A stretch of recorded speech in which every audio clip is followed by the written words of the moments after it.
Hello everyone, in this video I will be testing some legacy plugins by Audio Damage. They have recently released them for free because these reasons. They just want to give the customers the opportunity to install the old products because some of the old machines cannot run the new ones or something like that, and also they don't want them to have to use cracks of their old products because that's dangerous, and some other argument. So then there are a lot of plugins, and if you click on that link then it leads to all the legacy installers, which I downloaded, and now I will go into the folder and install them one by one, which is kind of annoying, but I mean I cannot complain very much as that is still stuff getting for free. It's just really complicated. I might need a strategy to not accidentally skip one of them or something. But I can take this moment maybe shortly to at least if the installer is easy to use. Let's see if it is. 64-bit, yeah, sure. So it's probably VSD2. Install. Yep, okay, that's an easy installer. I can talk while installing, I guess. And I think I will use the strategy to always put what I already installed into this folder so that I can keep track of it. Okay, good. So now what I want to say is that I have Bitwig. And Bitwig is a DAW that has a lot of cool modulators.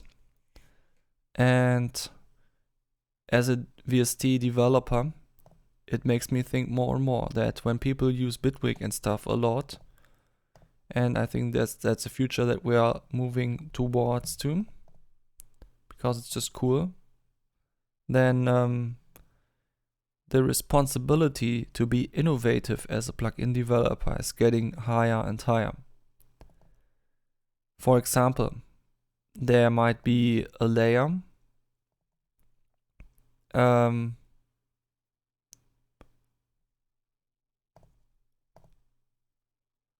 wait.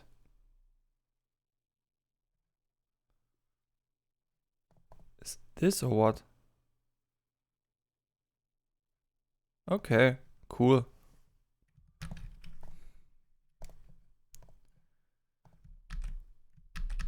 Hey, I wanted to copy that. Why didn't it copy?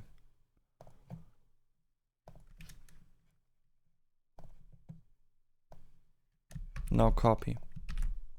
Finally. Okay, this could have been in a text document. That would have been easier. In a txt file. Okay, so where was I? Rough Rider Pro. Wow, there are some very nice gifts in here.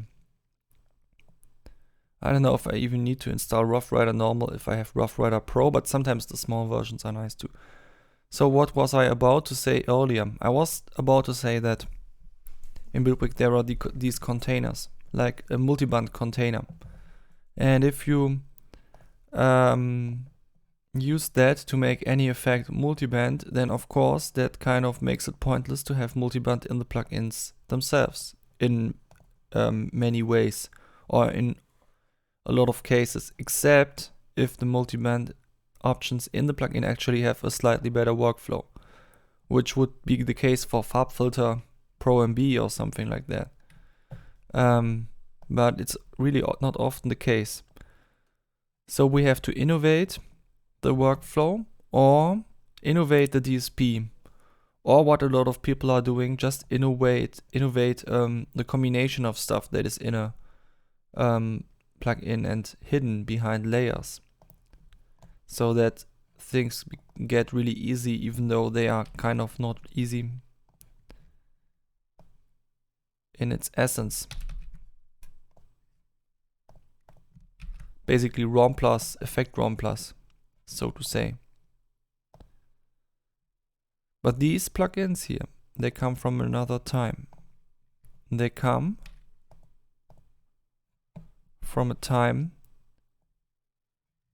where VST2 was still the main thing. So we have to have a slightly historical view on this now in this video when I'm testing them in Bitwig, and they appear to have multiband capabilities or something like that. Then that's not just because they wanted it to work for all DAWs, but also because that was just entirely needed at that time.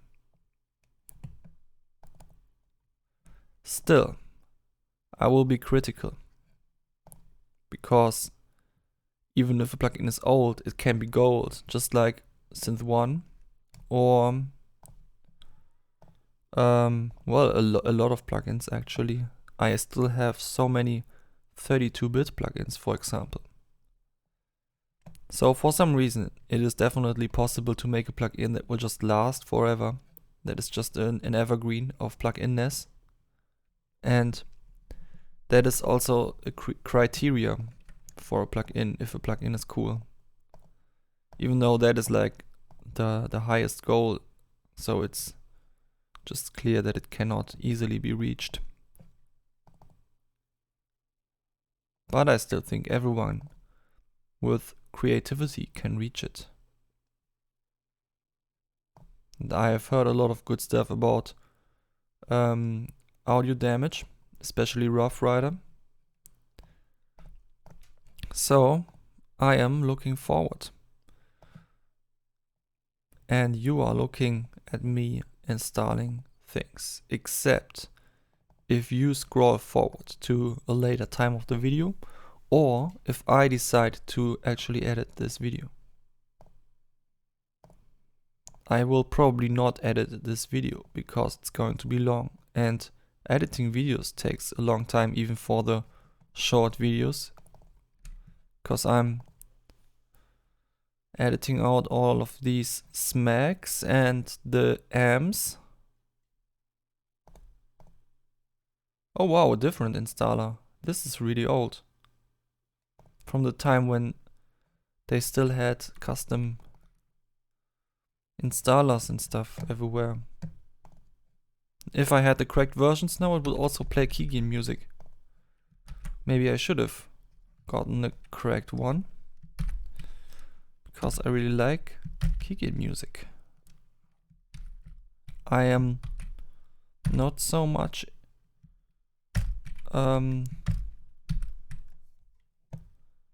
in love with viruses though, so I might not get the correct version.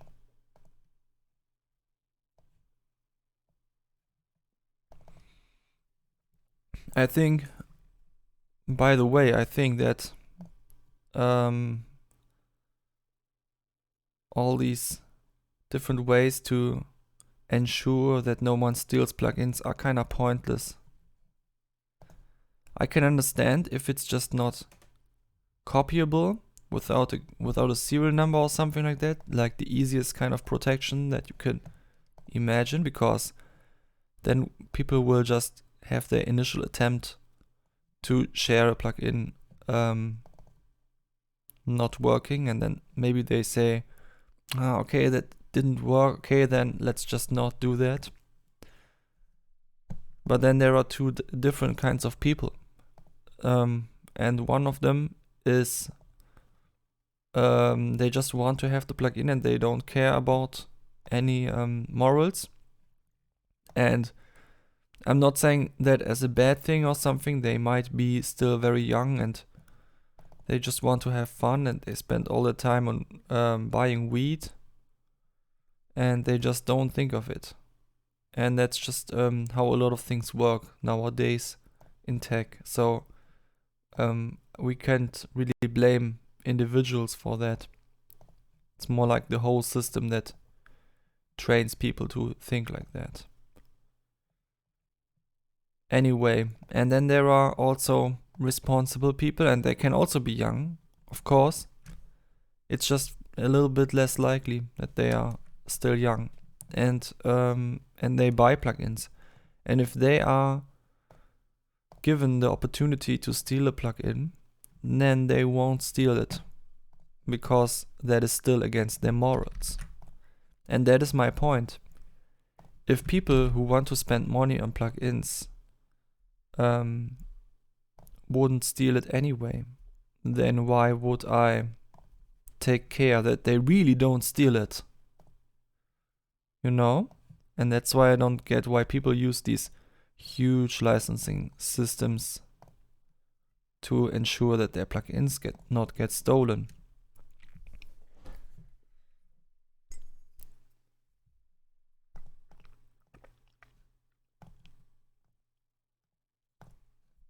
So this developer here is just doing it right. They just have a serial number system. And in situations like this, where you just want to give out everything, you just have to put the serial number next to all the stuff into the folder.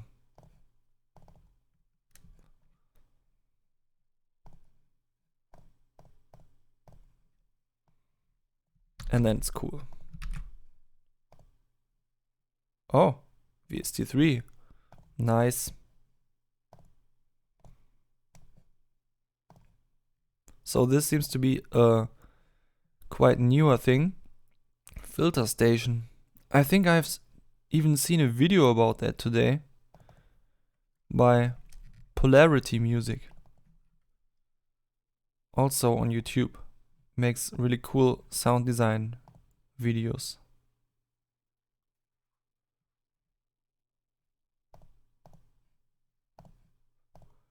But if you know me, you probably know him already.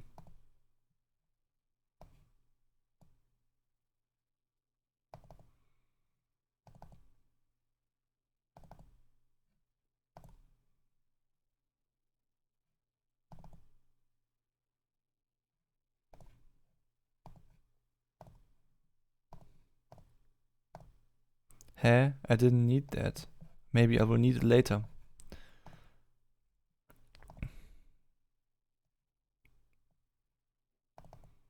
Discord. I already have Discord installed, but it's a messaging app.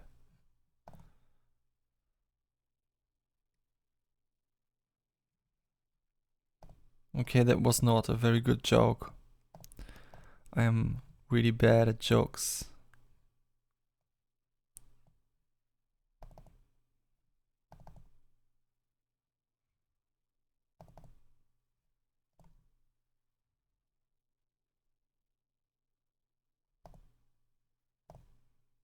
Okay, here we are with the old installer again. And the serial number is missing in this thing. But I got an image. Okay, that is not one of the plugins.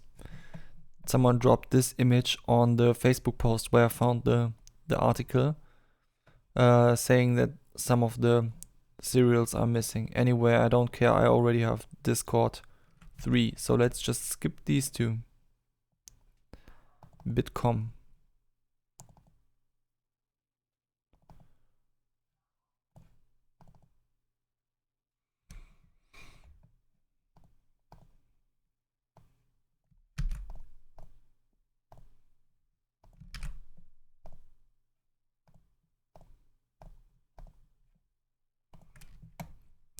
They have released so many plugins already. That must be so cool to have done so much already in that regard. If you are following my work, you know that I have not made a lot of plugins yet. I have made a vibrato called Nell, and it's like the biggest of the plugins that I made because it has all these different modulators. By the way, that's also a thing that is kind of weird when using it in Bitwig, because Bitwig has modulators all over the place. And then it kind of feels weird that I have my own ones. But on the other hand, the cool thing is, if you make your own modulators and attach them to your own internal parameters in the plugins, then you can make that work slightly better than the stuff that comes from Bitwig, because Bitwig can only send the data to the plugins. But some plugins don't even expect modulation sources. So they have their own parameter smoothing or something, and that might be too slow. For example, you want to make a sidechain compressor, so you're attaching an envelope follower to the gain, but the gain plugin has parameter smoothing and it's kind of slow, and it will not let the thing come up in, quite in time, so you cannot use it as a sidechain compressor sufficiently. And then it also doesn't have look ahead because it's just a gain parameter. So that is, of course, that's like a limitation of this approach. And if you have all of the stuff in the plugins itself, then you can just tweak it so that it fits perfectly to that plugin. That's a big deal. For example, in a vibrato, the LFOs must always be continuous, or they will have a discontinuity in the sound somewhere. So if you want to make a saw wave or something, you have to make it continuous. So you cannot just use a saw LFO from Bitwig or something, because that will not be continuous. You have to make your own.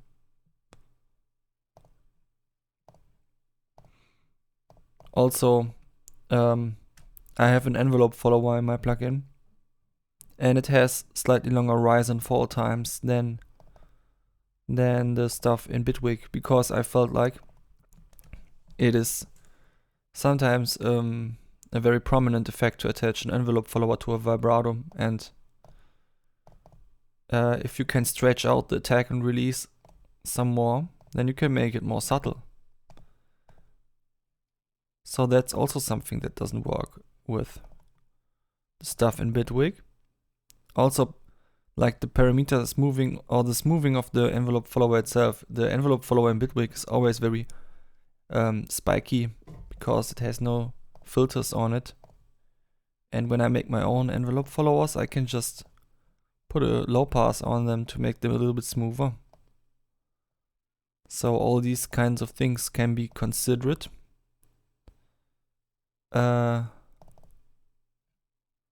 When you make your own stuff. And that's why my plugin Nell still makes sense, even though I have Bitwig now. Anyway, that was my biggest plugin. And even though the modulation suite feels a little bit less needed now with Bitwig, it is still much needed. And then I also have some plugins where everything that is in it is not part of Bitwig. Like my GIF animation thing. Because, well, no DAW has a GIF player yet. And that's pretty cool.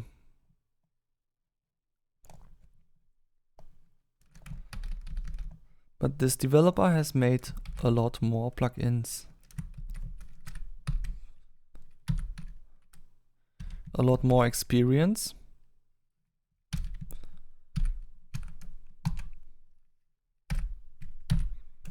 And a lot of variants.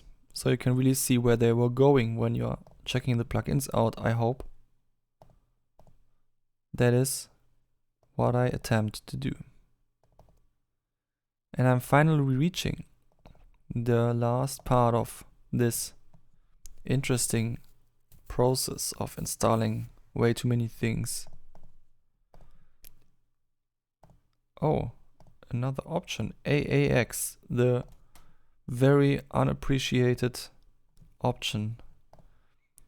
Let us just ditch all these dumb standards that are only used by just one DAW and just stick to standards that try to unify us all. Like VST I know VST is held by Steinberg and it's a company and it's not open source like Clap.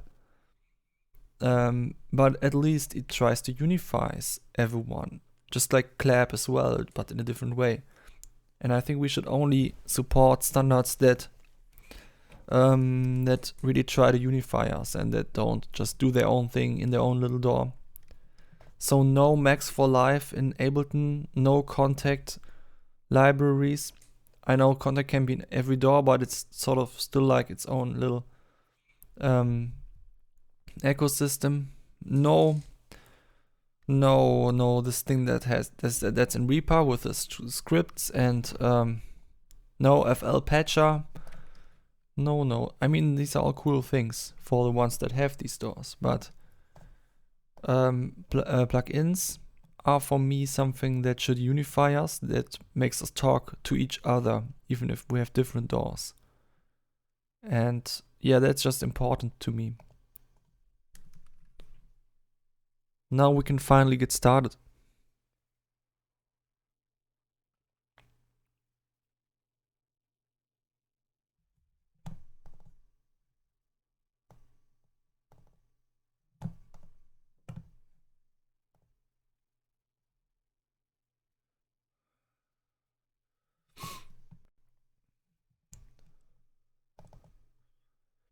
I think for this particular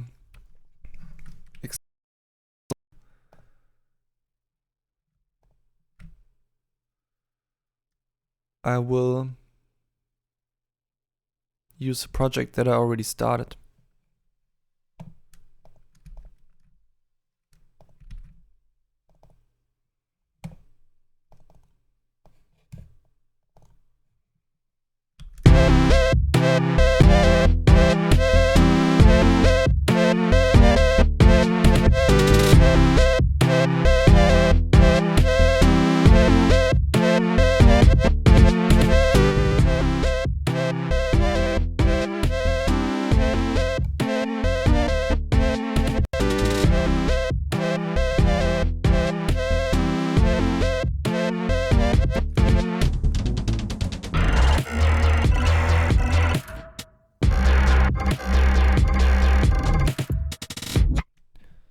Okay, so if you're wondering why I'm not using the early alpha, early beta or whatever version, I found it to be a little bit buggy. There is often the case where you open a project and then it plays no sound or it does not load a lot of the plugins.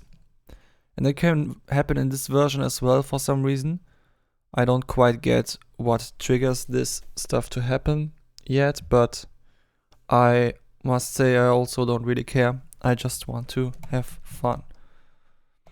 Now let's get started. I don't know what we should get started with though. Let's just add some effect here. And now I want to know if I can immediately find all these. Oh yeah, right. I can,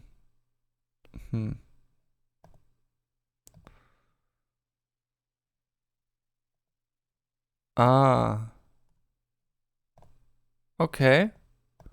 But there were more than these two. Than these 10 plugins. But maybe we can just start with them.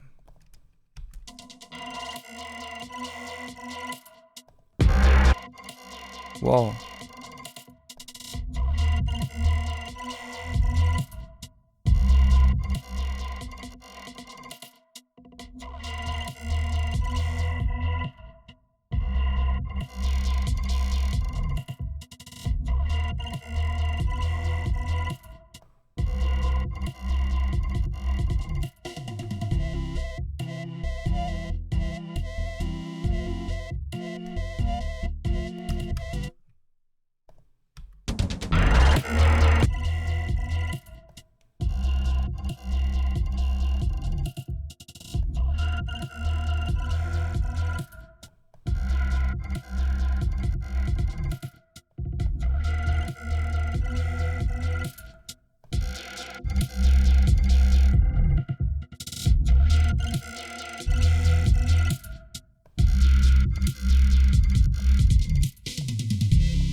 Oh, okay.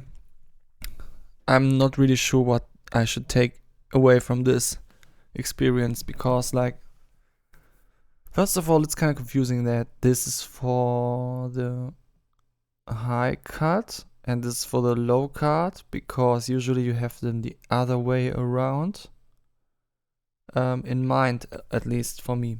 And then these are sort of notches, I guess, notch filters, like in a phaser. But you know, I could imagine maybe putting modulators on the frequency and then make custom phaser curves. But then there should be the option to kind of deal with the output gain being dropped a lot, because it's getting very quiet. And yeah, this could be fun with modulators if the output gain would be handled. Gladly we have Bitwig, and that's why we can just use a layer. No, wait, not a layer.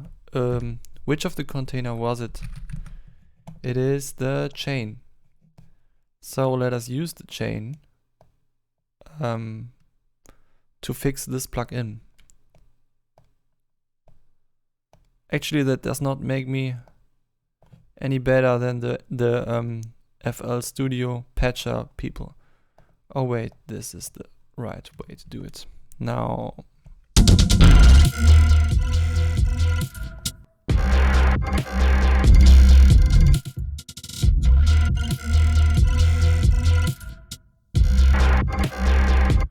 oh wait, maybe I should turn off the limiter.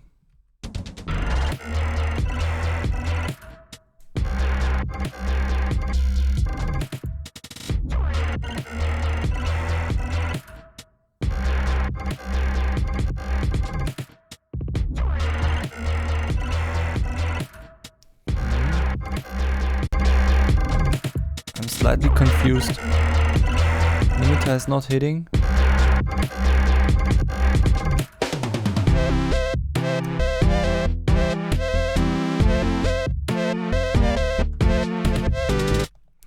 Wait, I'm a little bit confused right now why I have such low volume on my headphones.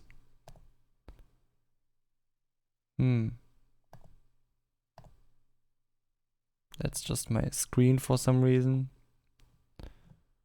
That's very weird. Anyway.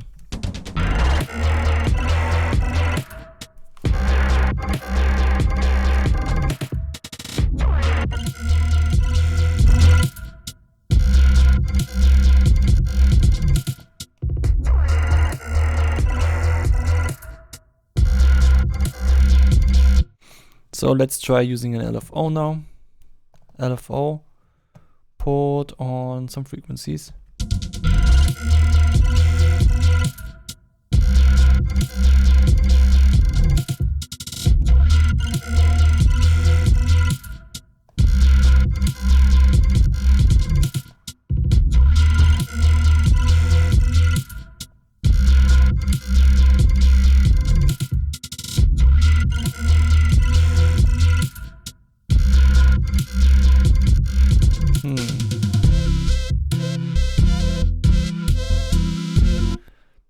Okay, that's weird. I would have expected this to have a little bit of a higher effect outcome to modulate all of the parameters around, but it sounds like it's barely moving anything at all.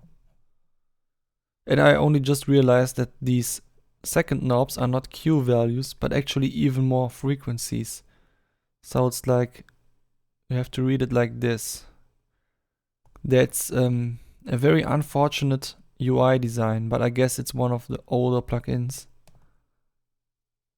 And we all know that the newer plugins look better. Now, so let's just ignore this now. Let's make a list of all the ones that I already looked at, so that I won't actually accidentally go into them again. 907A. Okay, cool. Like, I like notches, but this concept could be expanded. Now next up we got Crush Mono. Let's use Crush Stereo because we're on a stereo track.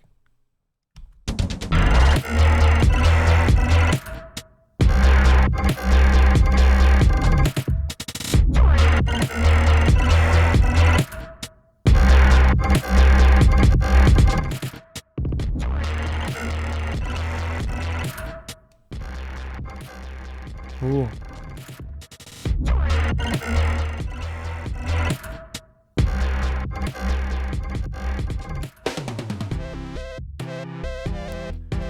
Yeah, we can clearly see that this is an old plugin, even though that's not an excuse for making the parameters feel less nice.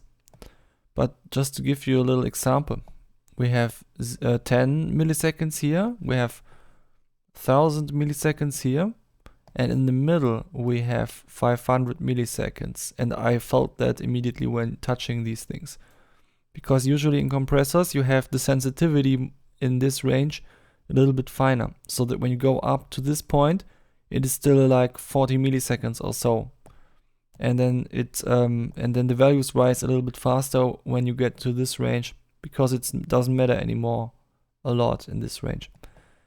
But you feel that it's not the case in this plugin immediately, because there is a huge difference if you go to this place or this place with a knob, and then you're like, whoa, why did that make such a huge difference now? Yeah, and the reason is there is no parameter skewing. But let's not complain about such a detail now, and instead try to use it, but not on this track. Let's go to the drums.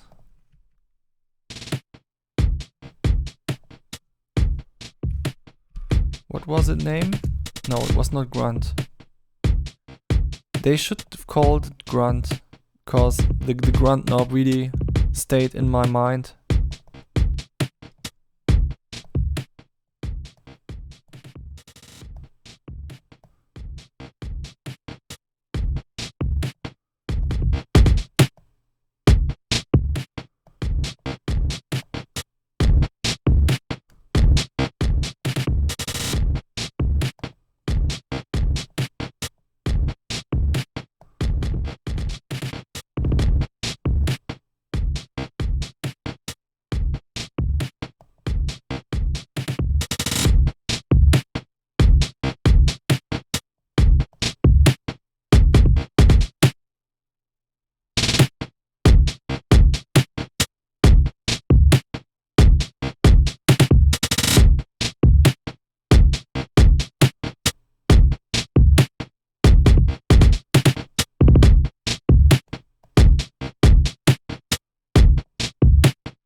Oh, I just realized what I did wrong. I had the output so low.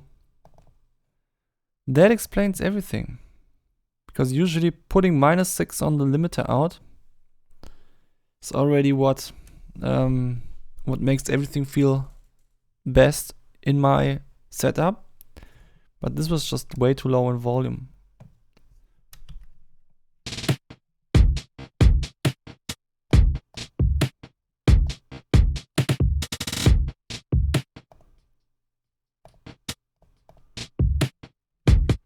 Oh wait, that was the wrong track, lol.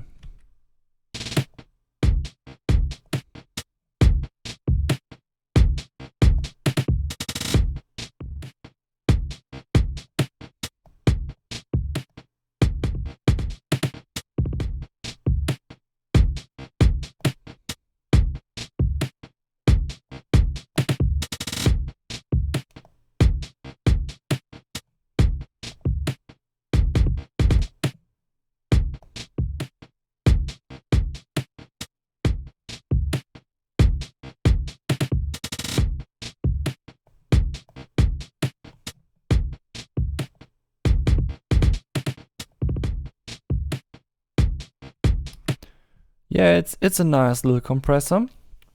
I think it sounds very good on the really low values, because then it sounds more like distortion. As a compressor, I think the workflow is not good enough. It would not become a go-to compressor or something. But it would but it sounds like a cool tool for sound design purposes. I guess when you just turn down everything completely, then it can make some really interesting sounds.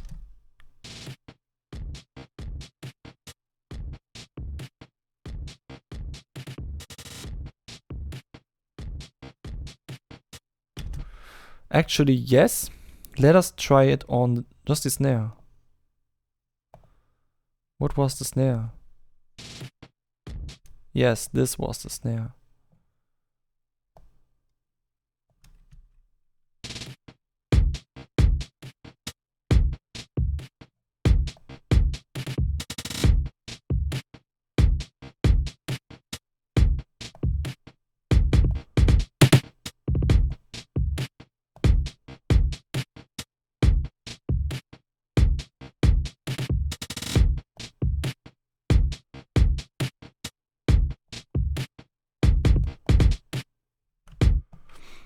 But then again, if I use it like this, then I could also just use free clip, I guess.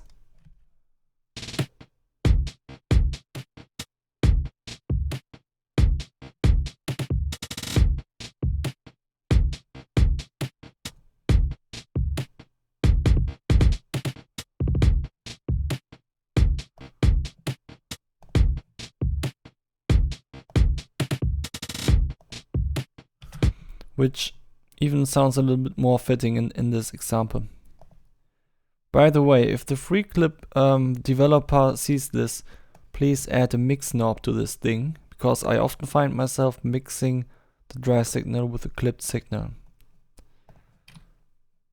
Let's actually do that. I just want that in my beat now. So container and FX layer. Another FX layer.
Nice. Very nice additional smack. Let's call this layer smack layer. Anyway, let's go on. And let's just stick to the drum track now. Like, since we are just here. Audio damage. And this was crush stereo now. So let's go on with filter port.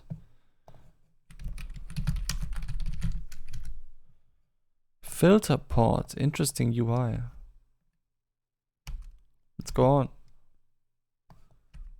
Why can I not play? Ah.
Whoa.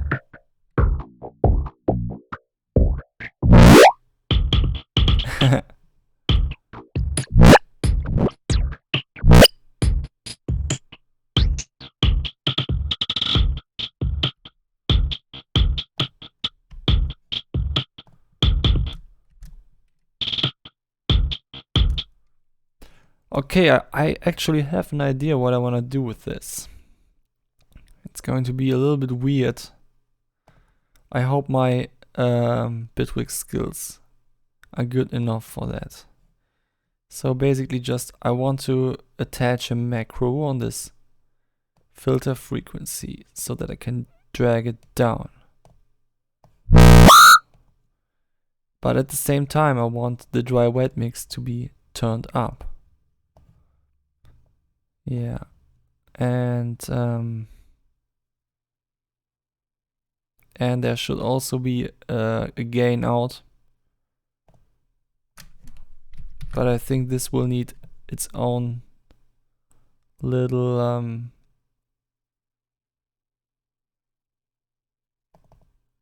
macro then.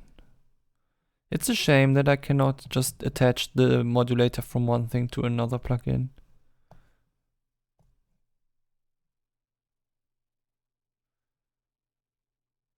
Or can I? Is that what the remote page is for? I don't know. Like when I could say macro and then like a little thing here, get from blah blah blah, and then like a little drop down list with the other modulators and stuff. That would be cool. But that's not the case. Still I will use a macro here for convenience, because this is going to be turning down the volume a lot. I want the effect of this plugin to let the drums scream at some point.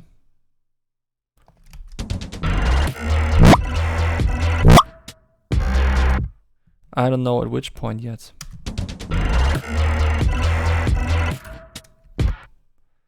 But we will find out.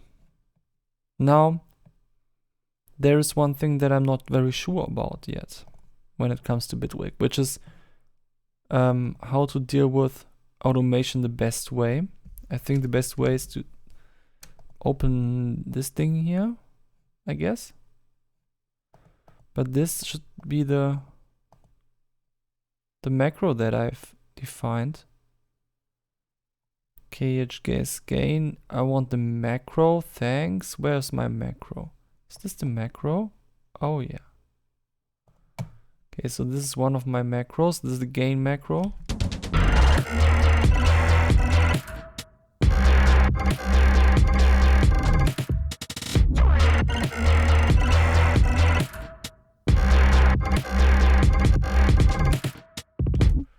This break you could need such a thing happening. So there would be a volume drop.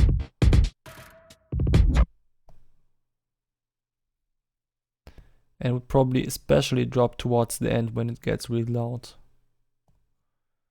Now the second layer of this stuff should be a different.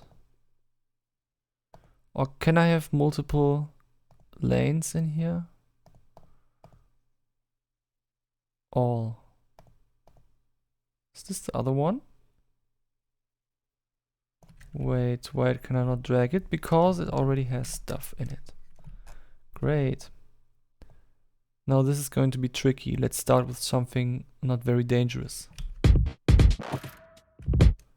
Okay, it reacts before I reach that point. So we have to be a little bit later with this.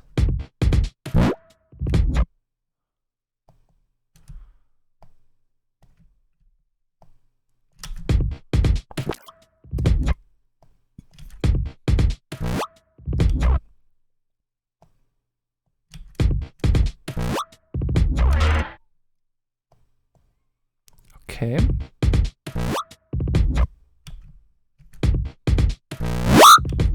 Whoa, crap.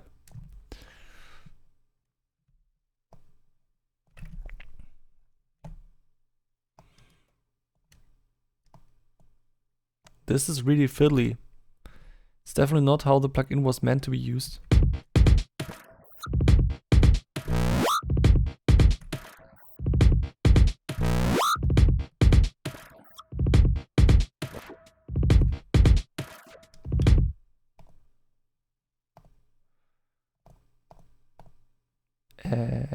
What? Okay, I'm kinda confused now. Why can't I not? What are these things?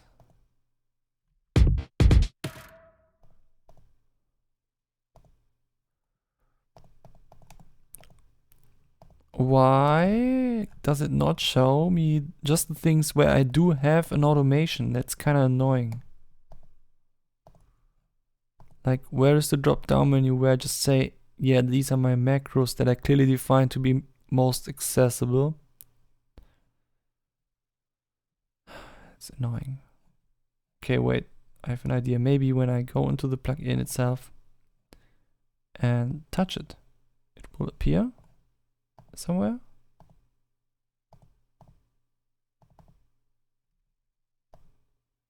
Wait, it's this one, but why did it delete what I did? Oh, that's so annoying. Anyway.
Okay.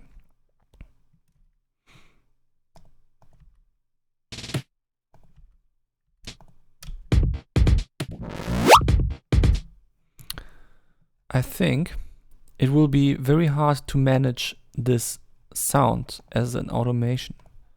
It's easier to record it to a new track and then get rid of the plugin again.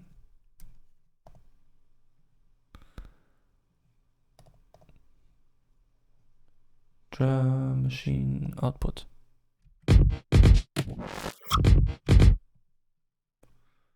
Okay.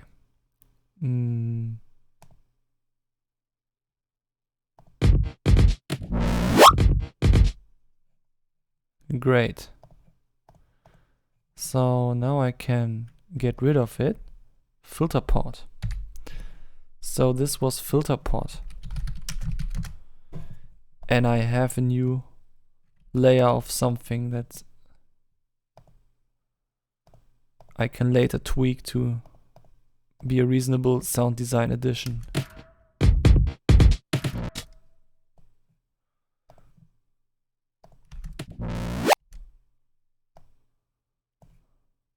Maybe the only thing that I can do already about this is shortening it a little bit.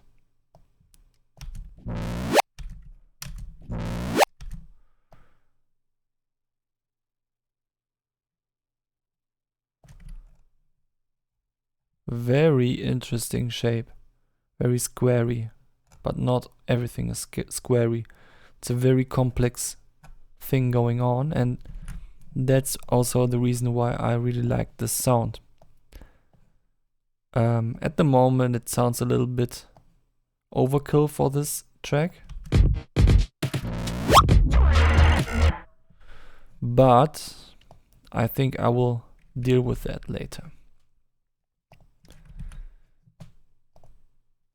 Next thing is, oh, actually no, let's deal with it now, because I'm testing a lot of plugins, so why not use this opportunity to try stuff on this abstract sound that I just created with filter port.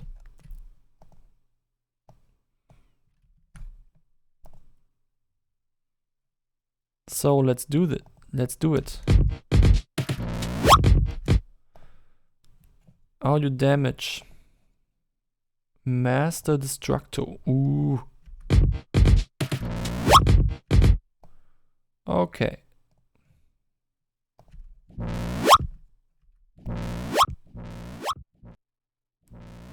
Of course, a master volume where you have to turn it down so much until it gets quiet enough is like also not a very nicely skewed parameter. But you can see it's an old plugin.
This is really cool because it makes this thing sound like a yoy. I must say I'm not very impressed by this plugin in general because it has these bad parameter skewings all over the place, where you have to really go very fine on some side. But for now I will not care because, as I said in the beginning of the video, we have a historical view on this thing. And we just try to use it some way and be fascinated by the way we can be inspired by it, even if it's old. Because that's something that often gets lost in the discussion online. Now I want to bring the yoiness out of this sound.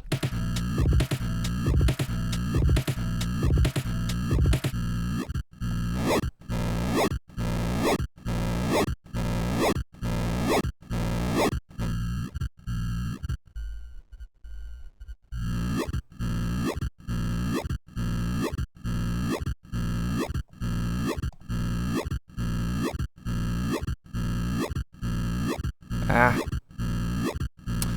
Junge.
you can see as with the pre-EQ you can really shape the way the yaw comes in. We can also try an all-pass filter.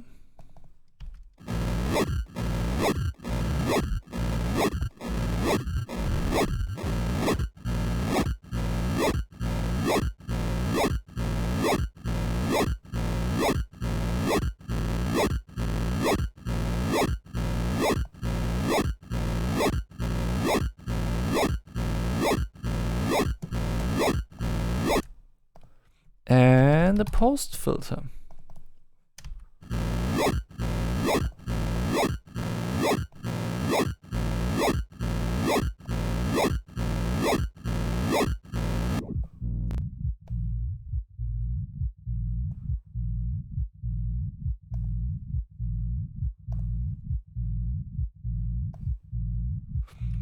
And the post filter needs to have some movement in it.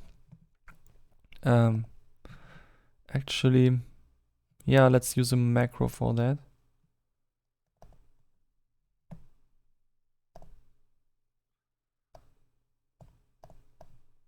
Oops, that was the wrong parameter. But that's not too bad. I wanted to put a macro on that property anyway.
Now I want to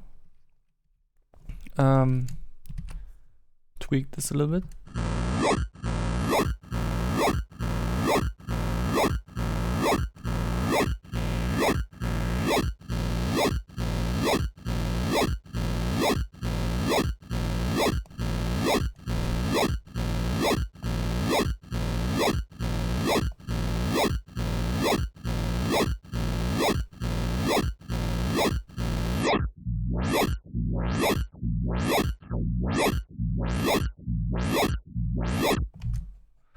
Yeah, that's more like it.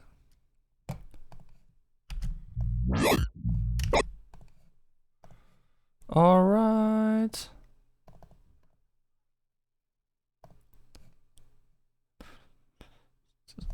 And this is something that I will not immediately bounce to a new track, because this is under control.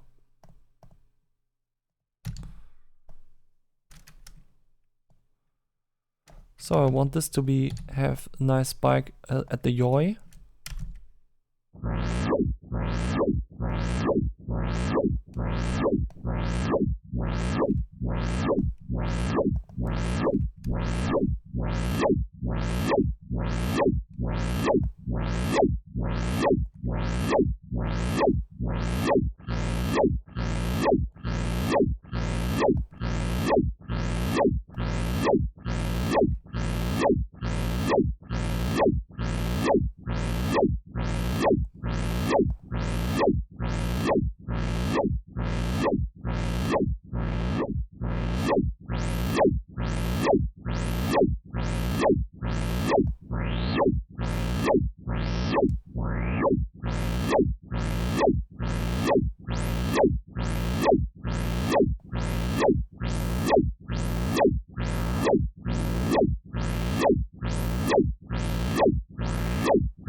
Okay, why did it make a new automation now?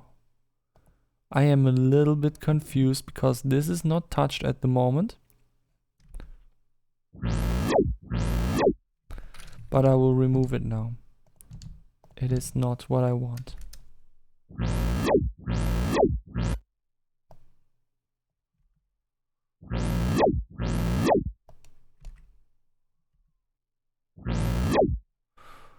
Oh, actually,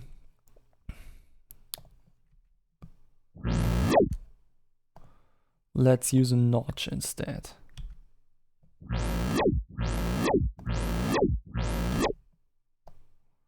Notches can be really cool.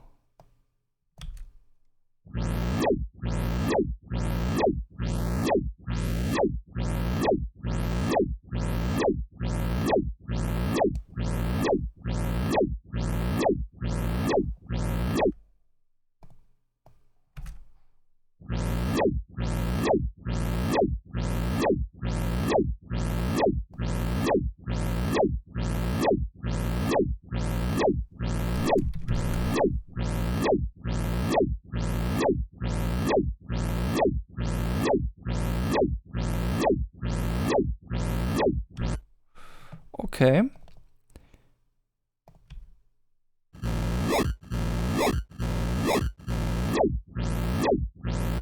Kinda got rid of the yoi though. How did I manage to get rid of the yoi?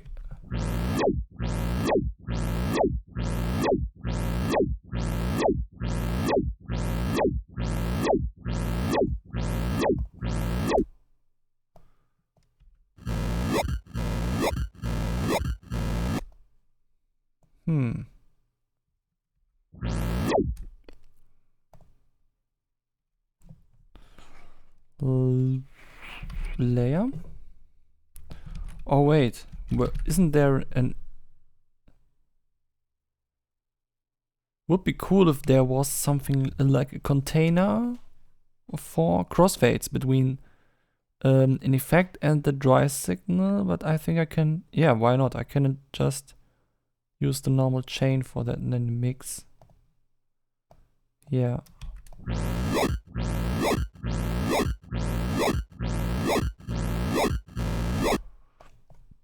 Great.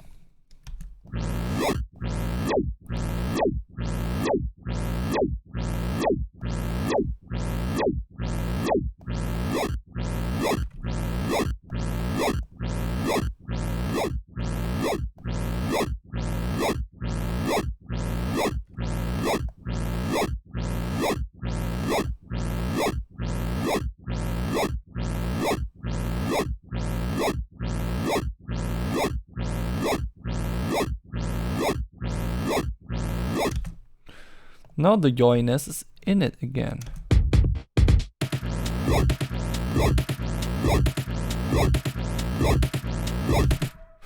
Not sure if it fits to the other sounds yet, but let's just keep going. So this was a master destructor, not the master at destructing, but still inspiring. Next up we have time a delay.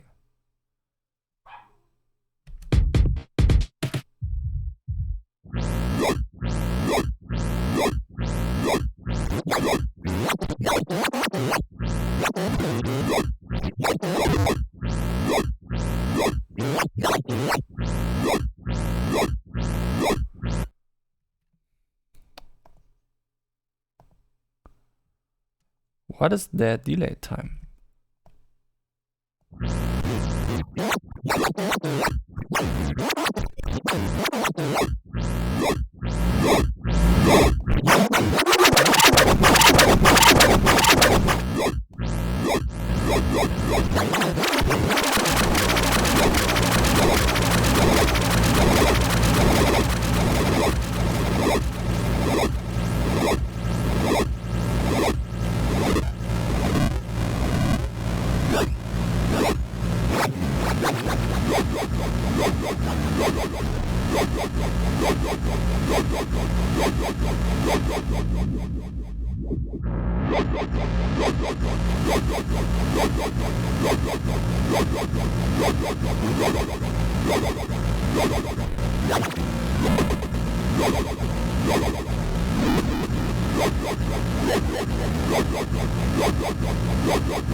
Okay.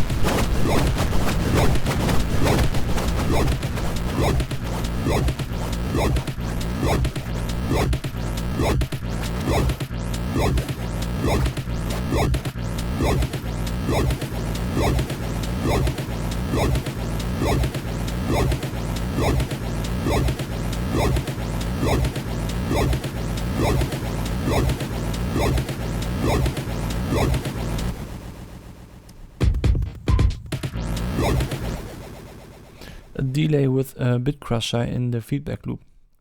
That is pretty cool. I don't need that right now, but it's cool. Time funk.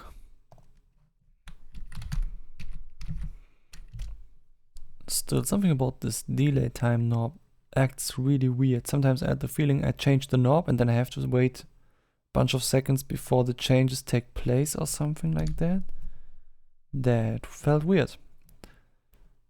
Audio damage. Oh, that was already all of that. Big sack.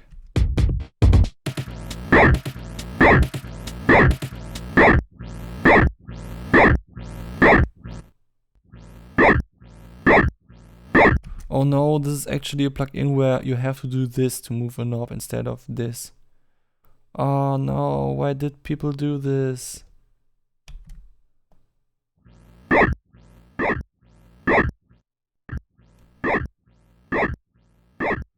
It took them a lot of plugins to realize that you don't do this with a parameter where you have to like put it down to here until it takes effect.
Okay, this is a very complicated plugin. I really don't like when plugins give me 2000 buttons and sliders, but you can get the hang of it a bit.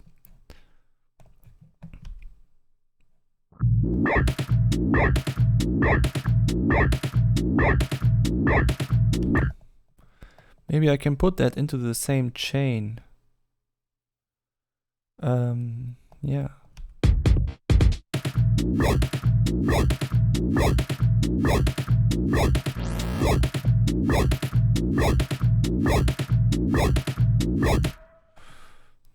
I want to find the mix. Mix? No, the chains mix. I don't want to go all down to it.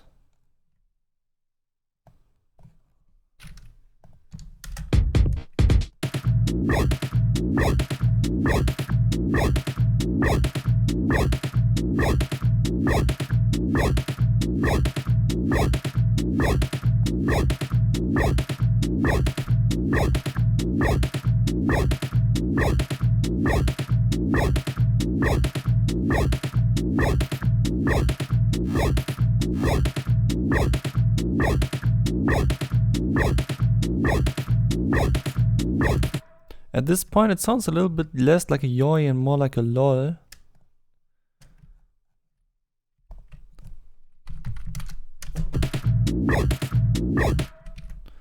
Cool, cool. I'm starting to like how this sounds in this context. So what was the name of this plugin? Pulse Modulator. I am a fan of step sequences, by the way. For example, one of my favorite plugins, A1 Trigger Gate.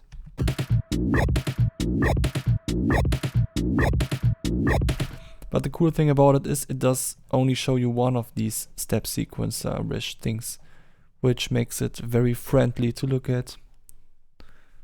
And yeah. And if you want to have more control, you open the extra mode, which is an unnecessary layer in my opinion, because I use that anyway most of the time. But I guess it's kind of friendly as well, because it gives you this nice looking UI first that is very inviting. Maybe that had an effect on why I started to like it so much. Who knows? Now let's go on with audio damage filter station. Wow, there was something going on. Cool. Let's go on with a different track though. I just want to hear something different now. This thing already sounds pretty cool, so we don't have to care about it a lot anymore, I think.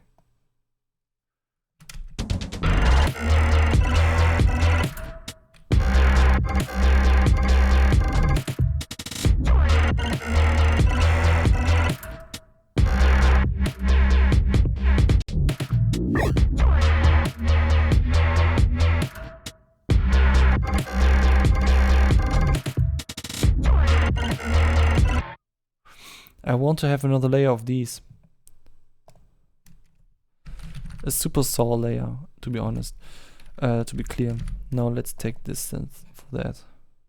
Not vital. We want a classic super saw. Classic super saw.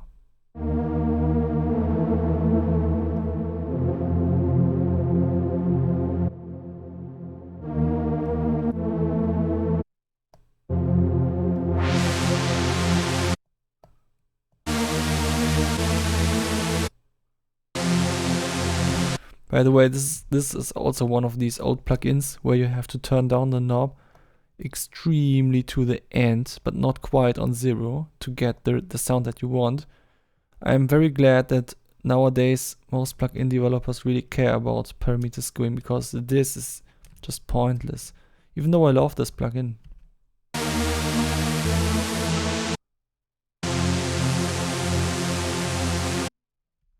So the reason why I chose to have a super saw in here now is because I want to test a filter plugin, obviously.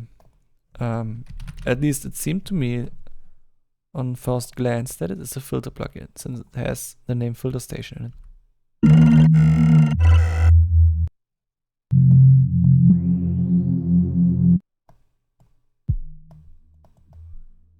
Oh.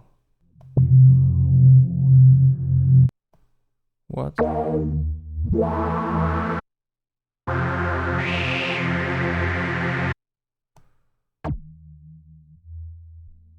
Hä? Hä?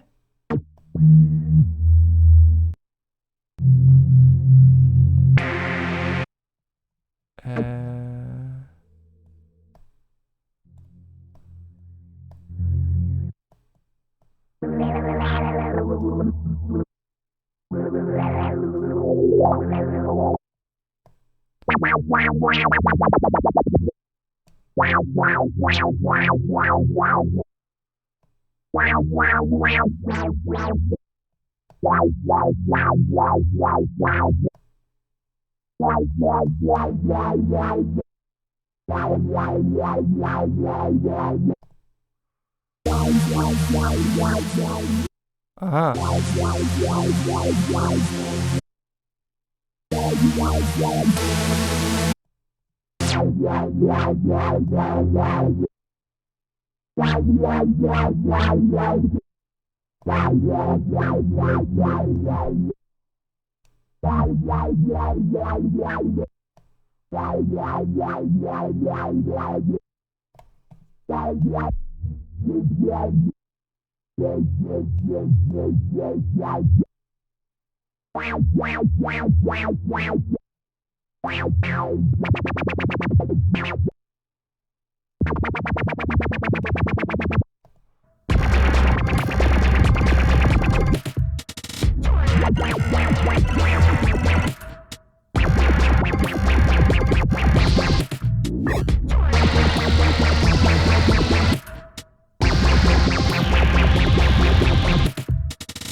The only thing that confuses me about this plugin massively is that when you touch one of the filters, that it suddenly becomes a whole different sound until you touch the other filter again. I don't know if this is a bug or if this is intentional, but it's very confusing. But all in all, this is a filter that lets you attach an LFO and envelope followers, I guess, to two filters. Then it has a fancy visualization, and you can select if it should be in parallel or in series, and or some other parallel thing. Hello, I want to play.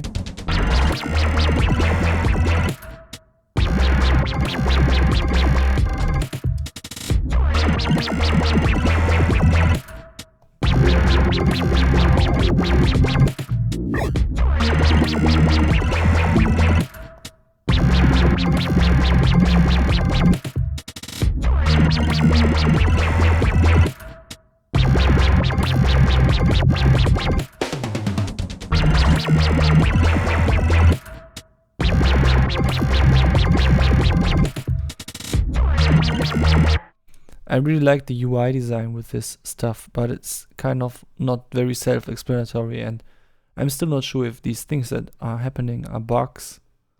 So let's just ignore this plugin for now.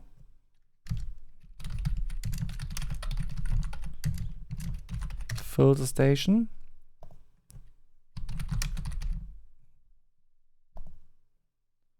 Fuzz Plus.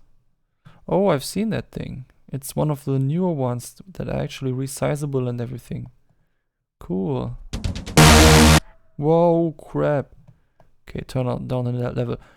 And let's see, 0, 30, 60, but it's in decibel at least. So they really learned the parameter skewing in the meantime.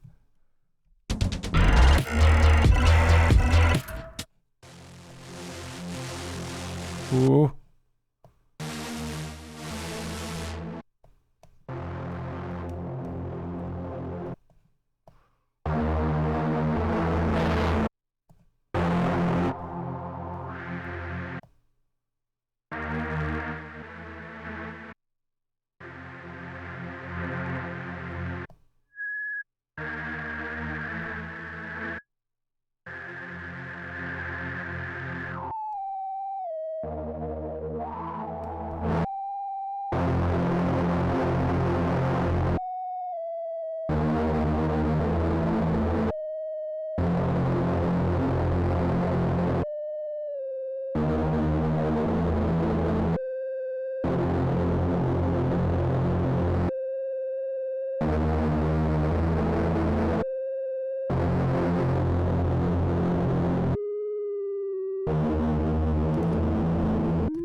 like that. You can really tweak the filter to be attached to a certain node.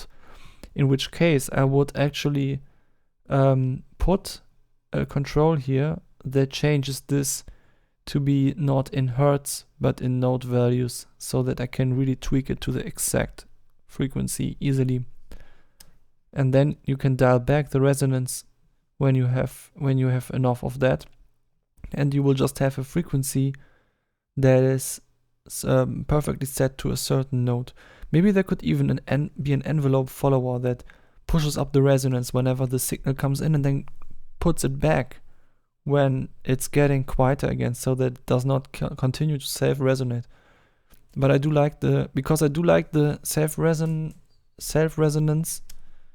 It's just that I would like it to stop at some point. For example, let's say we have we can actually use node values here instead of an envelope follower, because we are on a track with nodes.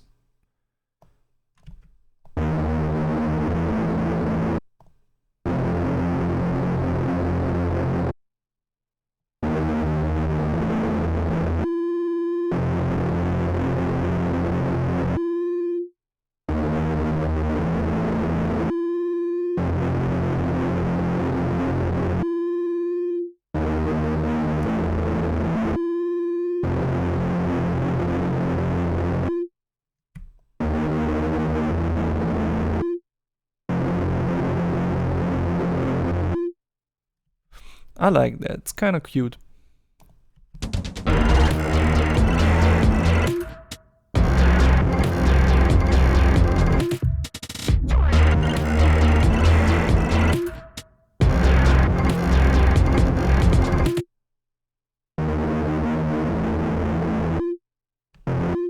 It's not exactly what this track needs. I think it might make more sense on a lead synth or something. But I love this effect already. And this is definitely one that I will keep using, even though it might not look like that now. But I see the potential for different things.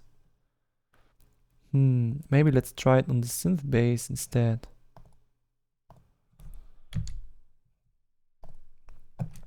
Let's just ignore the super saw and make something with that later.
Or maybe even key track this thing, you know, like have a key tracker on the frequency for monophonic melodies like this. That would be really awesome.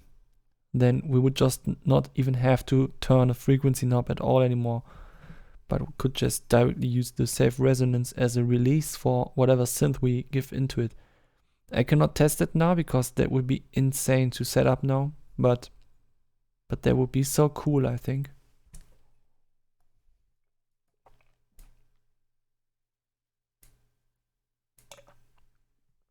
There could be more distortion types, and I'm not really sure what the feedback is for yet, except that it makes things a little bit more drastical in some way. But where's the feedback loop?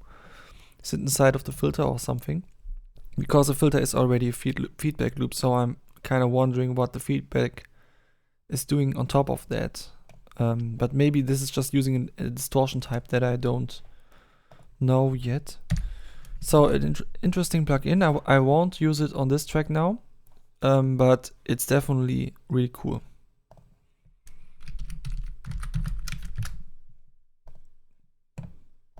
And I'm very glad that I can say that, because Most of the plugins that I checked out yet were a little bit weird, as you have probably noticed. Now there are a lot of plugins in here that are for some reason not by audio damage, but still by audio damage. And we have to find out which ones. So, which ones did I not have in my list already? 914. Okay.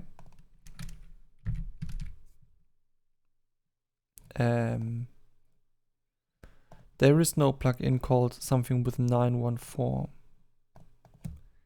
in this list. Okay, then I guess it does not exist. Or maybe it is a synthesizer, I don't know. Adverb. No adverb. Okay, it's getting suspicious. Axon. Where are all these plugins?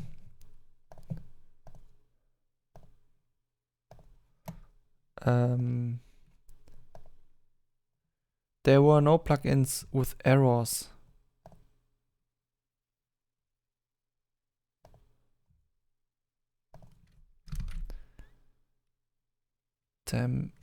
Audio damage. No.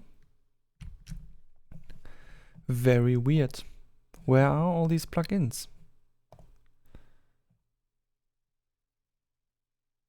Okay, let's try the DAW station. That sounds interesting. I want the DAW station. Come on. Okay, let's see if some of them are synthesizers. Audio damage. They are not synthesizers.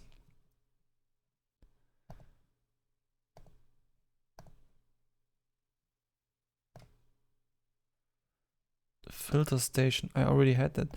By the way, what is filter station sidechain? You can sidechain this thing or what? That's one of the big improvements about VST3, that you don't have to have separate plugin instances for sidechaining or mono stereo and stuff like that. Okay. Now, that is a little bit problematic now. I wanted to test all of these plugins, but Bitwig cannot find them. Why? Is this the stuff that I did mostly? Yeah, mostly. Not completely. I cannot find it. I cannot find it. No. It could be that some of them just don't run in Bitwig because they are so old. Let's actually open Cubase.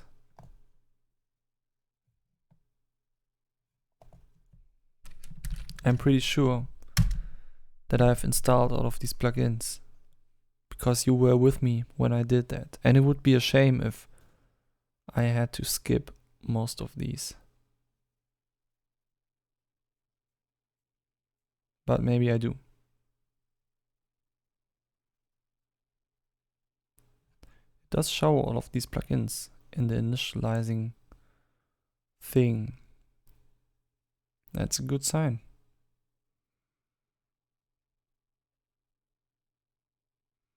I just currently don't have a demonstrational beat for this kind of stuff in Cubase. So it's going to be a little bit harder.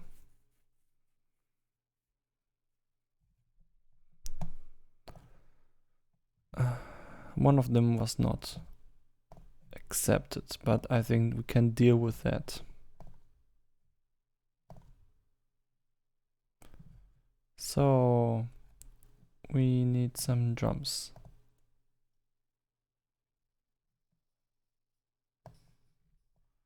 Sure, why not? Some drums from freesound.org.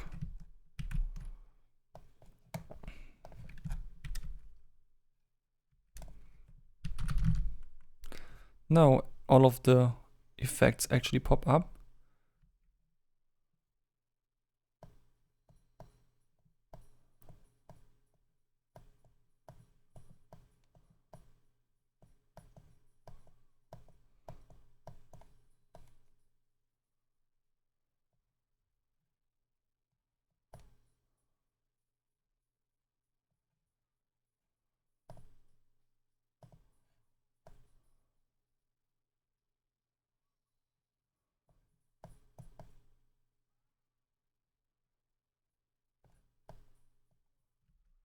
Okay, they really fixed what I had to say about the 907 thingy.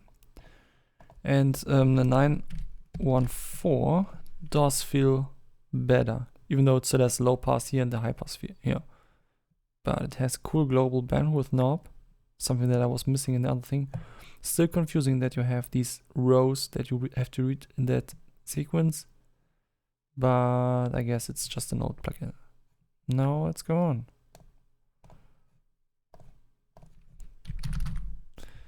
Add verb.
Okay, it's a very, very robotic sounding delay. But I think it's kind of fun to use. It just doesn't have parameter smoothing. So the moving the size feels a bit grainy.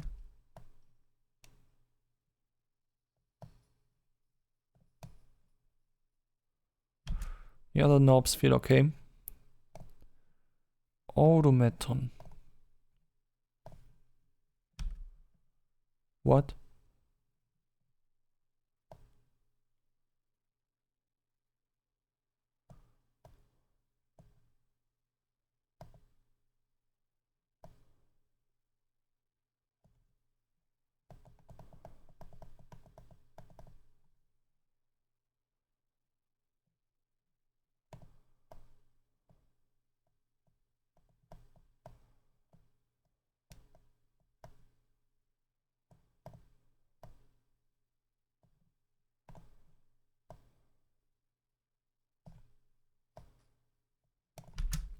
Oh wait, I forgot to put restream on the output. Shit.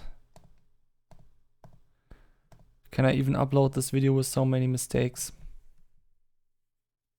I will just write into the information that there were multiple mistakes made about the audio.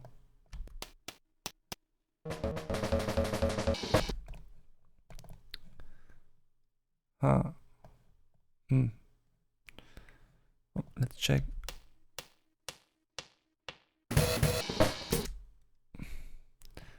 Okay, so I have to quickly come up with a beat now, because I want to see if this thing is tempo sync. But I think an easier way to solve this would be to just take a loop.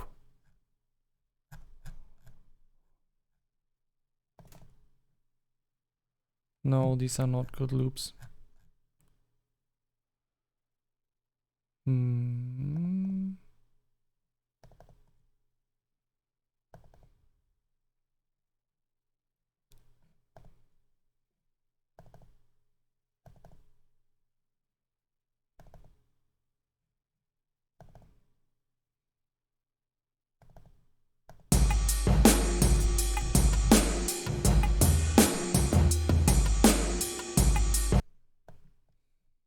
Okay.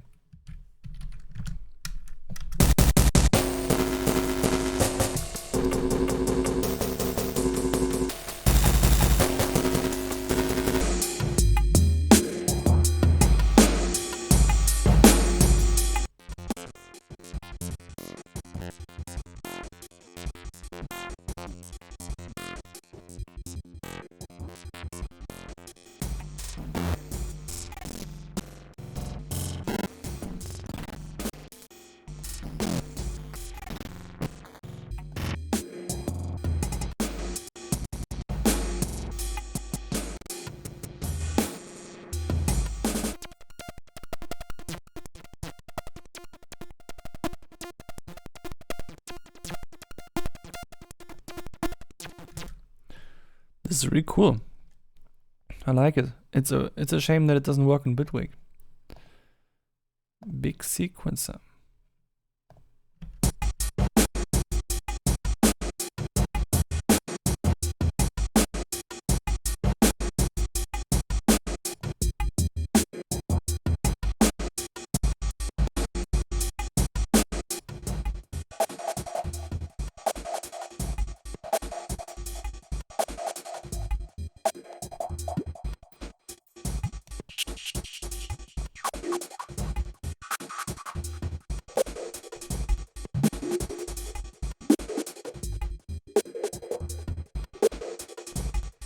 Okay, cool.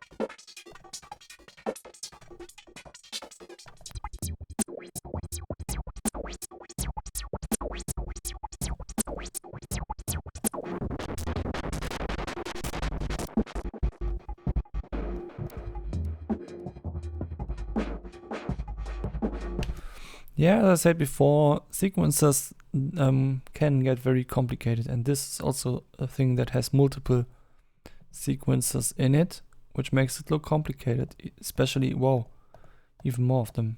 So, yeah, multi-effect and everything, but when things get too complicated, I find them intimidating. Wow.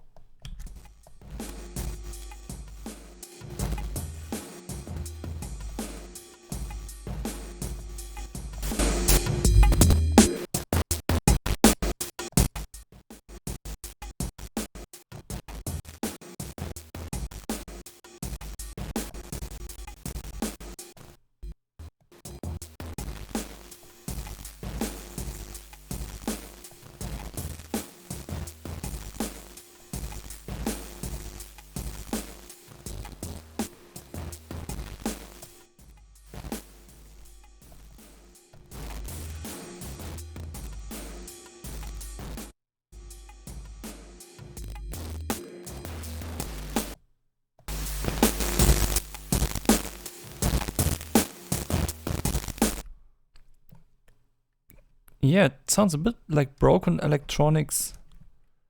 I once searched for an audio effect like that. I guess this would sound nice on some noisy stuff, like when I had white noise now. And it might produce a very cool sound effect.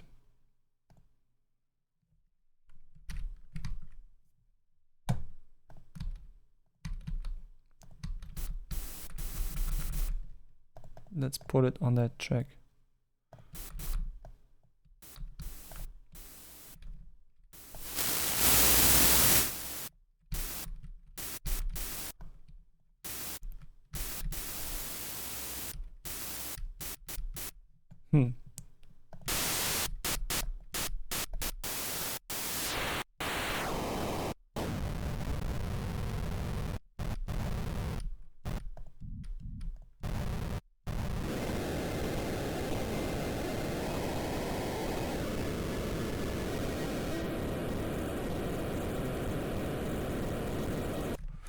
Yeah, as I thought, it makes a very rich noise that gets a little bit more complicated than just having noise at all.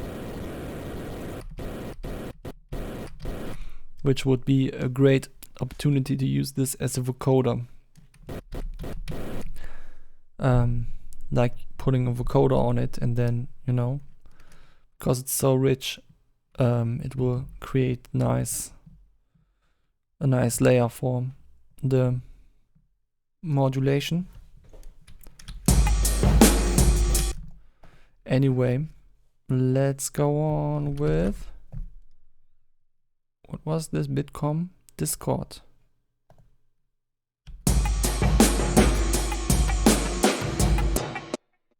What?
Okay, the first thing that I'm asking myself is why it's so different on the both different channels, left and right.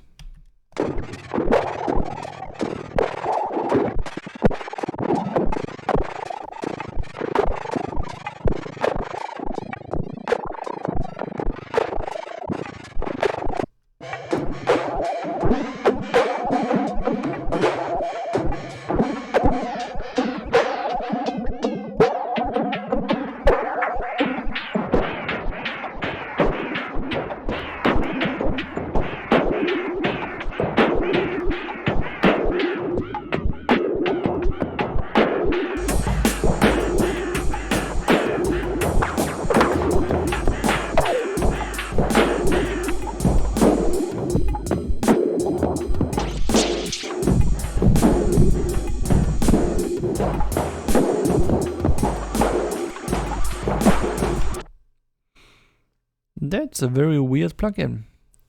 I would like to spend more time with it, but it was also one of the ones that didn't work in Bitwig. One thing that I would do differently if that was my plugin was I would not make these 3 modes, but would make it different plugins, because it's getting very complicated at this point. And I would make it more clear why it is doing something entirely different on both channels, and why the signal is so far away from the dry signal, even though I'm putting it on 1/32th, because that's not getting very clear. But I like the movement it adds, and the granular stuff seem to have potential. I just don't really get it. There needs to be a way to make it understandable a little bit more. Then I think this is really cool. Now, Dr. Device. Ooh.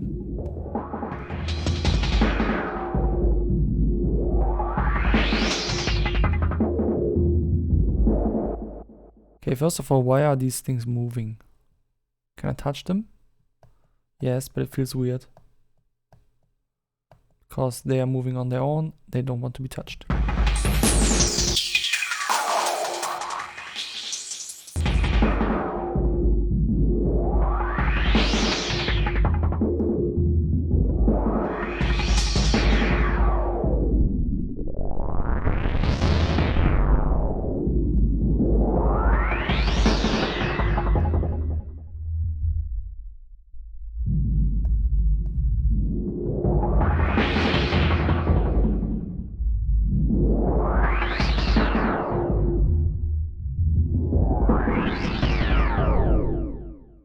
Okay, I don't see where I can set the frequency of all these modulations. It seems to be kind of random. I mean, yeah, I get it. This is the thing that modulates the stuff. And this is where you set it to modulate. And that's why you don't touch the knobs directly, but rather their ranges. Very innovative. But also hard, not very easily controllable, because I would like to put this on tempo sync. I really like how the filter sounds. It has some very clean tone to it, but that at the same time has a bunch of crunch for some reason. Here it says it is tempo sync, but this did not really link to some measure when I looked at it, so that's weird. Let's check out if some preset has figured it out.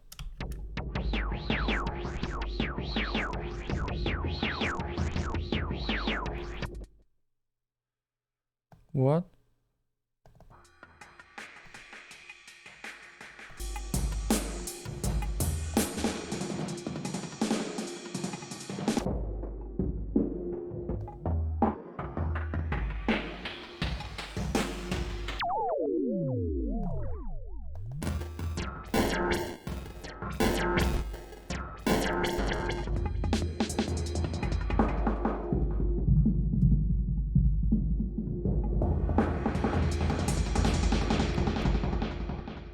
Okay, this is a really cool delay.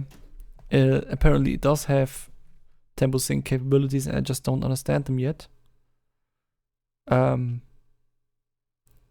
the presets really show that there are different things that you can do with it. I currently don't want to dive deep into it. And also I'm not a fan of self-moving knobs because that means that you cannot touch them yourself anymore. Which kind of takes away the reason why there are knobs. But apart from that, I really like it. I really like the UI design as well. It has a certain flavor that kind of looks a bit like this is something for pirates also. A very rare flavor. Dub station.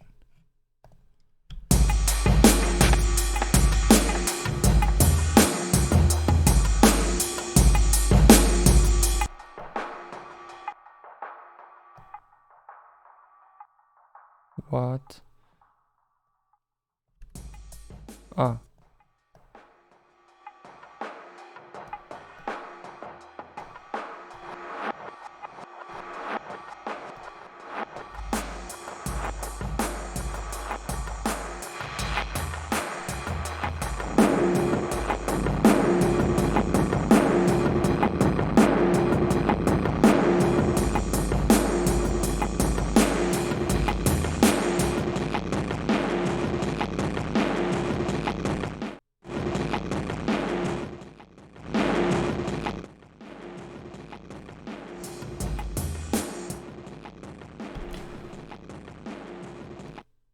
That's very confusing.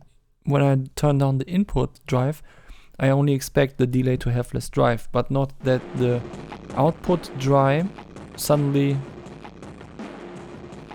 isn't dry anymore. Very weird, but I like that this thing has a reverse button that should be in more delays.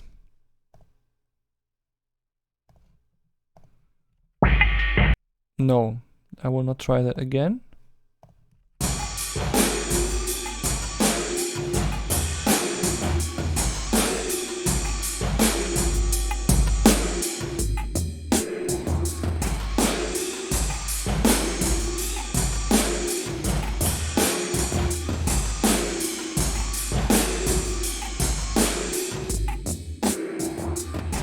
Cool, a chorus modulation effect or something like that. I think the rate could be way faster on its highest value. But apart from that, this has a really nice sound.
That's a multiband compressor and distortion effect with no more like a multiband distortion effect with a very interesting workflow. I like it, even though the compressor is pretty hard, and I still don't get what the feedback does. And sometimes these numeric parameters feel a little bit weird when they jump so high. Oh, serious. Oh, okay, never mind. Anyway, yeah. Okay, cool.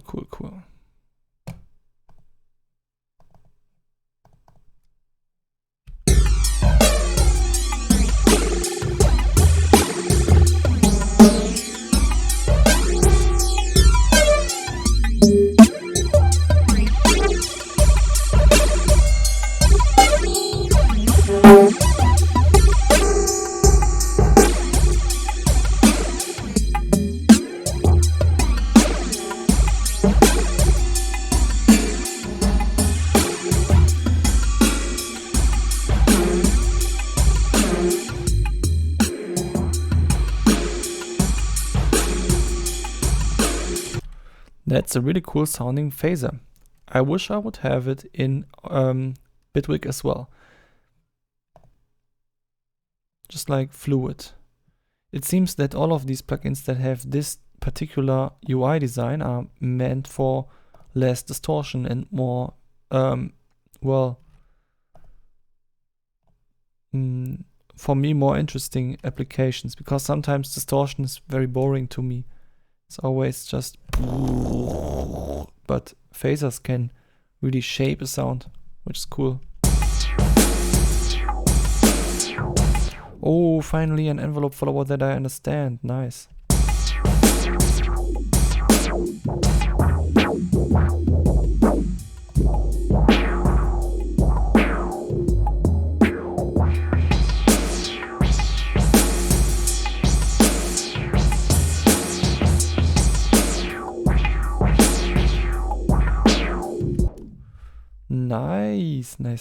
Nice. I want the envelope follower.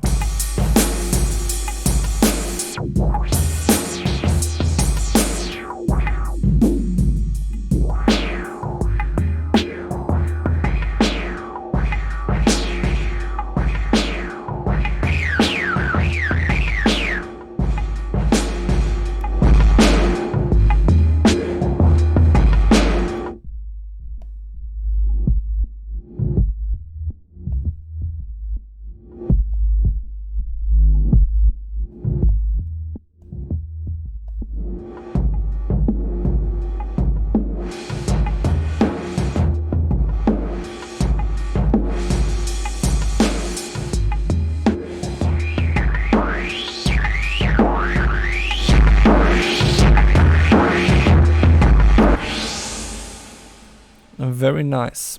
That is a nice plugin. It's actually very clean interface, very self-explanatory. It has a reverb. Yeah, okay, the reverb seems to sound good as well. I did not test the LFO now, but I see it's it has host, sync and free, so that's cool. That's very important. The envelope follower could need some smoothing, some additional smoothing here, or maybe that's what the high pass filter is for. Let's see.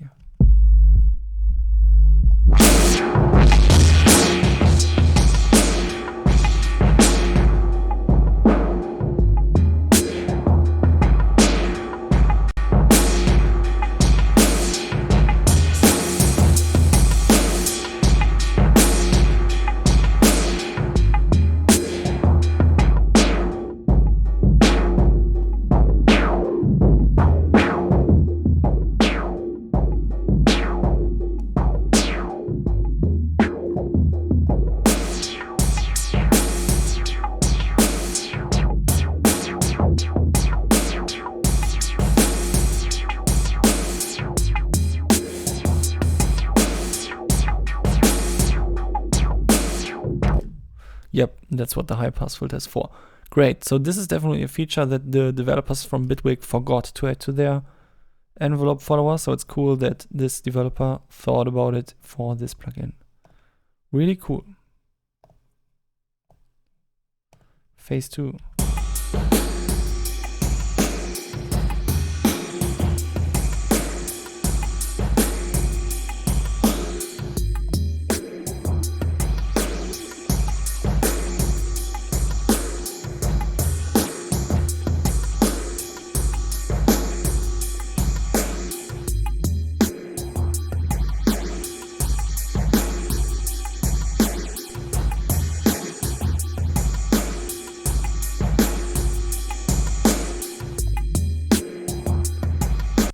Okay, I guess this was meant for guitar players. It has this assign CCD feature here, and yeah, this developer really has a thing for three-dimensional looking UIs.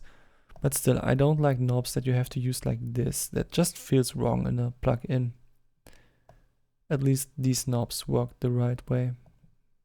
So apparently the developer put some thought into it how the knobs should be used, but still decided for this in some cases, which is their decision, but I am not sharing that. But I like the sound of this thing. Nice, nice. It seems that the best plugins don't work in Bitwig.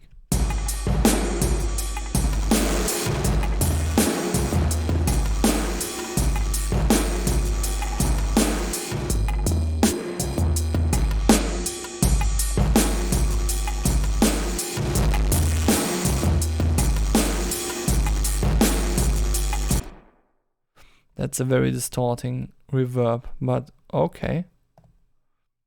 Replicant.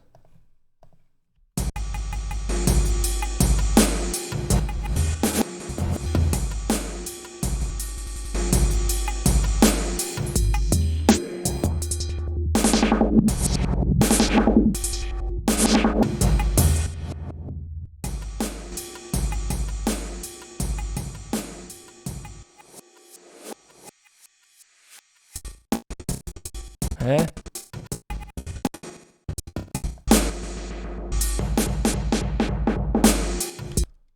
There seems to be quite a lot of randomization in this thing.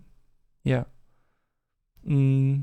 Yeah, so again, a step sequencer, at least it hides most of the step sequencer-ish stuff from the user. And just shows a bunch of easy to look at layers. But I'm not in the mood for step sequences now. I've seen a lot of them lately. Rig shit.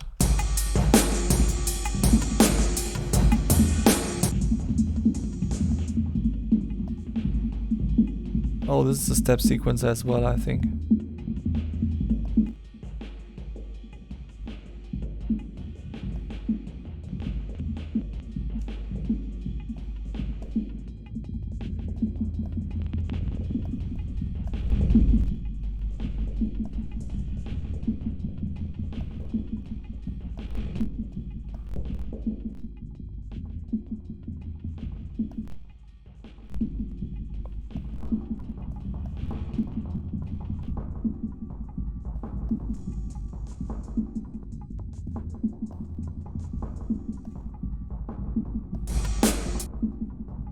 I don't understand this. What is this graph actually? It says time, but it's also some sort of filter.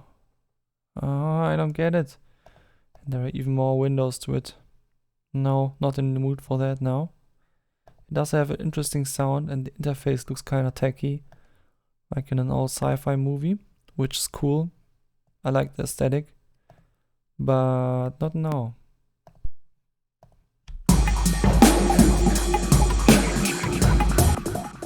I hate modulation matrices like this. Welcome to Ronin. Yeah, thanks.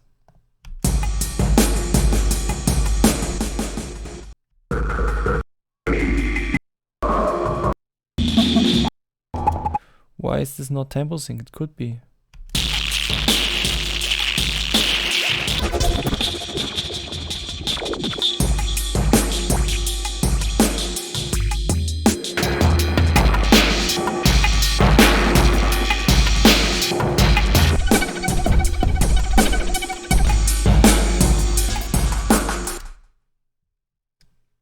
Yeah, so the presets sound very interesting. There are a lot of different sounds that you can make with this plugin.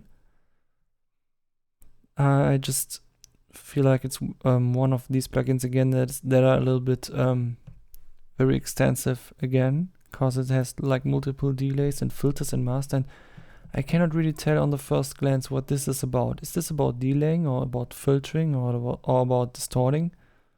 Or is it about playing with cool modulators? Or is it about smart routing of modulators? it just seems to be sort of about everything at once. It does not have a clear focus in the UI design. Rough Rider.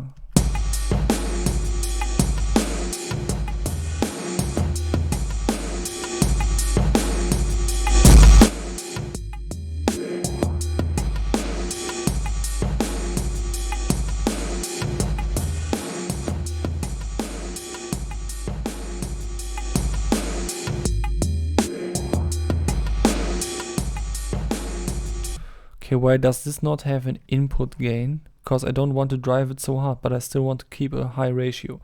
The sound of this thing is nice. Maybe Rough Rider Pro? No, why does Rough Rider Pro has a worse design? Why did they do that? And it still has no input gain. Oh well, it has.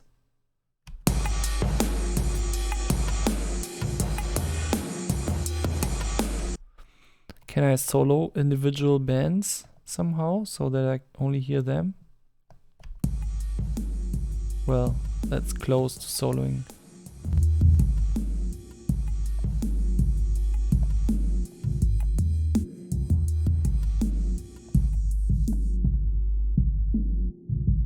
There should be solo knobs.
And there should be a mix knob.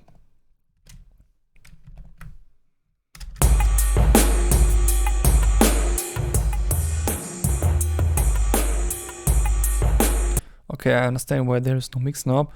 The crossover filters seem to mess with the phase coherence of this thing, which is a shame because I do like the sound of this compression.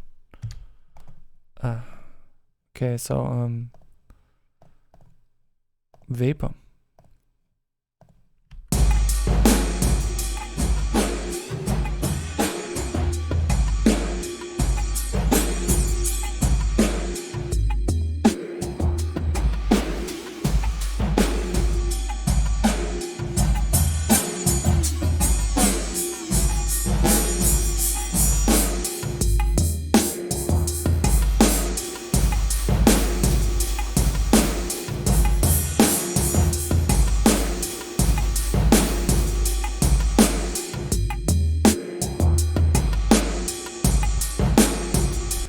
Cool, a diffuser. Some days ago, I actually just thought, why are there no diffusers that are just diffusers without reverbs? And this is a diffuser without a reverb. It does have a little handy modulation in here, probably for the delay time and diffusion as well. Or just the delay time, I don't know. And a huge mix knob, which makes it look very nice. And again, whenever you see this way of stylizing the UI, it seems that Audio Damage has taken a new path that is more about modulation and fine stuff and not so much about distortion. So that's pretty cool. I really like all of the plugins that look like this. And I hope I can get them to run in Bitwig some way. So now that I actually checked out all of the plugins, I can give a little conclusion. Like, it took this developer a long time historically to figure out that parameter skewing is important and that users don't want to have thousands of knobs or buttons even to set up things. But that's something that a lot of developers had to go through in the old times, and we're just used to it nowadays that it's not important anymore. And we're kind of spoiled about that. So, which is a good thing, because society has to move on. And also this developer moved on and made a lot of good plugins that I will use, at least if I can make them run in Bitwig. And I would especially like to have Rough Rider and all of these modulation things that are a little bit smaller, because they seem like very handy and easy to use and not very intimidating. I disliked most the step sequences because they were huge. And yeah, I don't know, sometimes I like huge plugins, but often they are turn-offs. Like, for example, Trash 2 is also a huge plugin and turned me off when I used it the first time, because there's just too much you can do with it. Even in just one window, there is like, whoa, you have to switch to different windows to do stuff. Very complicated. And other plugins where you have way too much choice, like Serum, where you also have multiple windows. For some reason that is okay. I don't know why. Some plugins can really pull it off, that this feels correct, and others feel intimidating when they do that.